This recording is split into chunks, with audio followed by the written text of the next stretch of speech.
pop up. If you don't talk, which most of you don't, you'll never pop up, so it doesn't matter if you have it. We're going to be talking about the slave trade. This is a pretty horrible topic. I mean, this is people being treated not as people becoming objects and property, which is horrifying.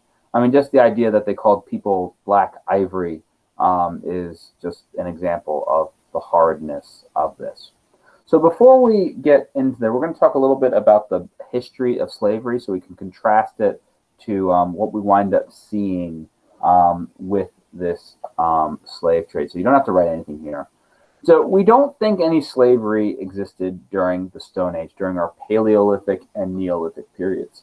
And the main reason for this is, if you remember, during our Paleolithic times, it was everybody's job. It's Sahil's job to make sure there's food. There's Saya's job to make sure there's food. Aiden's job to make sure there's food. So they were hunting and gathering, and they don't have the luxury of having additional mouths to feed to do all the other work. So we do not think we had slavery back then. So maybe the finest time for people.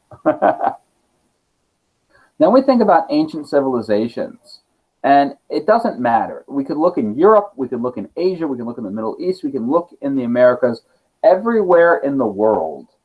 As soon as people had enough food, people were universally jerks and enslaved people. We see this in Sumer, in our first civilizations. You know, we see it in India, we see it in China, we see it when we go to the Americas. When push comes to shove, people are terrible and forced people to work for them. We see it all over. And we're going to see how it's going to be different. You know, we have, servants for forced labor, we have gladiators, we have slave girls. It's just terrible. Now, medieval Europe will continue slavery. And often, though, in medieval Europe, slavery was based more on religion.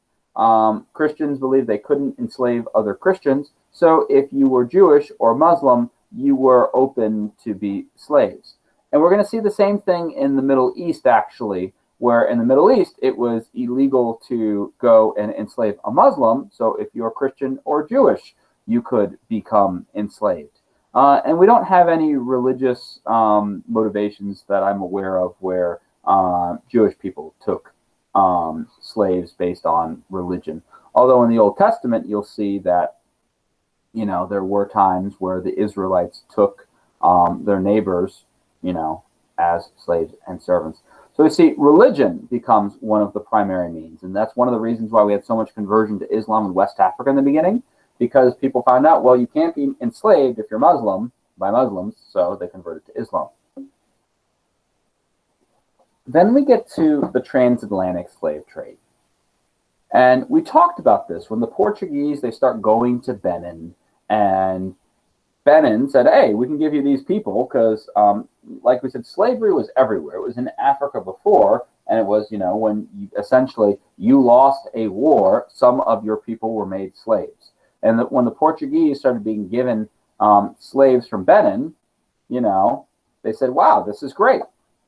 And with the discovery of the New World, they said, wow, we have this new area of the world. We have North and South America, and we can grow really awesome things like sugarcane. But sugarcane is really hard to grow. It's a lot of work, and it's hot. And there's things like malaria, and people are dying. So why would we do this work when we can force other people to? And so we have this system created where Europeans started taking Africans and bringing them to the Americas, and the justification was no longer based on religion, but based on race. Now, thankfully, people pretty early on said, hey, wait a minute, slavery is wrong and bad. People are people, and we shouldn't do it. And we have something called the abolition movement. An abolitionist, you should probably be aware of this term, but if you're not, is someone who is trying to abolish, abolish slavery. And so in the 1700s, so that's the 18th century, because you always have to add one because year one, it grows. People say, don't make slaves. Slaves are bad. In 1807, Great Britain says, all right, slave trade illegal. Don't do it anymore. Now, this does not mean that Great Britain end slavery. It just says you can't trade slaves. The United States will do the same thing in 1808. The United States will say, okay, you can't bring any more slaves in. It does not actually end slavery in the United States, unfortunately. And it doesn't actually even end the slave trade, because people would then smuggle slaves in. They'd bring them in secret. 1833, slavery is declared illegal across the whole British Empire. But we know we fought that Revolutionary War, so the United States still has slavery until we have the American Civil War.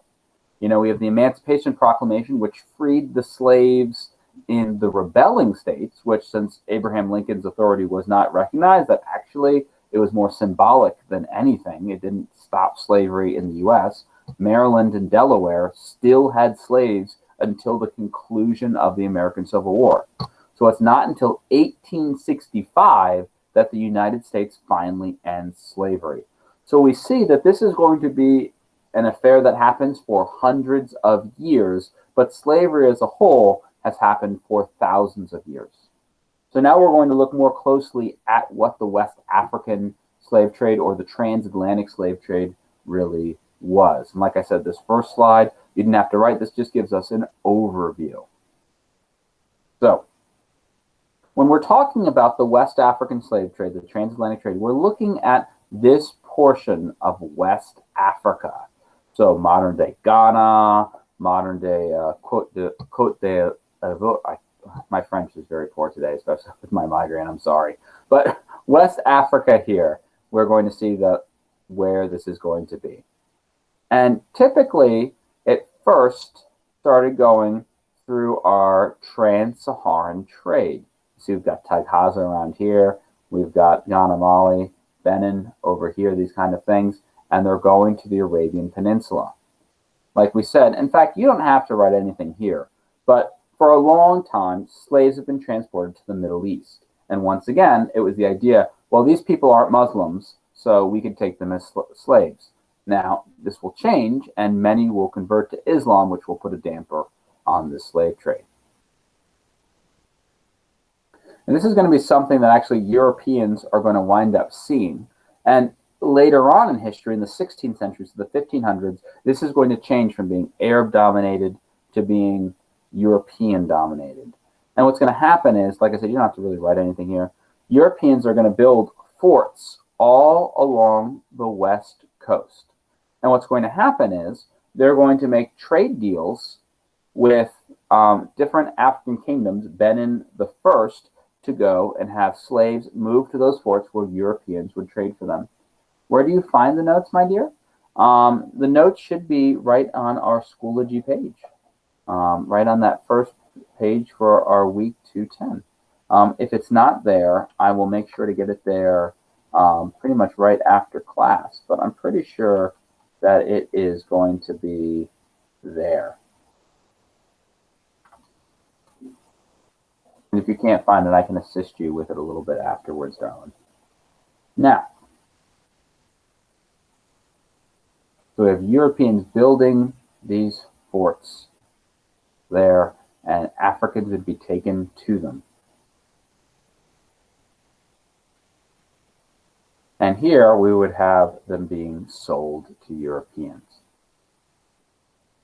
It's pretty terrible.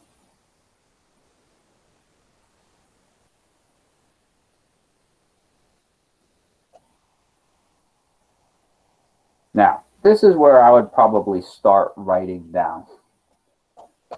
So as we discussed in here, the overview, slavery has existed and existed. Yep, I see, Blake, that I did not put the notes in there. I will get the notes in right after class. I apologize for this. Now, we need to know why African slavery was different and what ways it was different. First off, it is going to be larger, all right? So the first reason why the transatlantic trade was different is because it had more people than before. This winds up having millions of people in it. Number two, it was significantly harsher. They were cruel. People were punished. Some slaves died because of their being beaten, because of being whipped, because of all of the horribleness that occurred. And the other main reason, the third reason, is it was based on race. Most of the problems we have with racism today in our country stems from this African slave trade. Because for hundreds of years, people argued that people weren't people, or that some people were better than other people. For hundreds of years, they made this argument. And we know that's not true. We know that it doesn't matter the color of your skin, what you look like. People are people. But for hundreds of years, they said, no, people are not people. And that's part of the horror of this. We see the West African slave trade was worse because it had more people, it was harsher, and it was based on race. Now, I thought we would get all the way to slide 10, and we did not. We're on slide 4, but that is where we're going to stop today because this does deserve the time for us to go and really be looking at it. So, thank you for your attentiveness. I apologize that this is such a hard topic. And I just do hope that you guys will edify and grow from it. Blake, I did get it up on there. So just hit refresh so you'll be able to see it. I'm stopping the recording.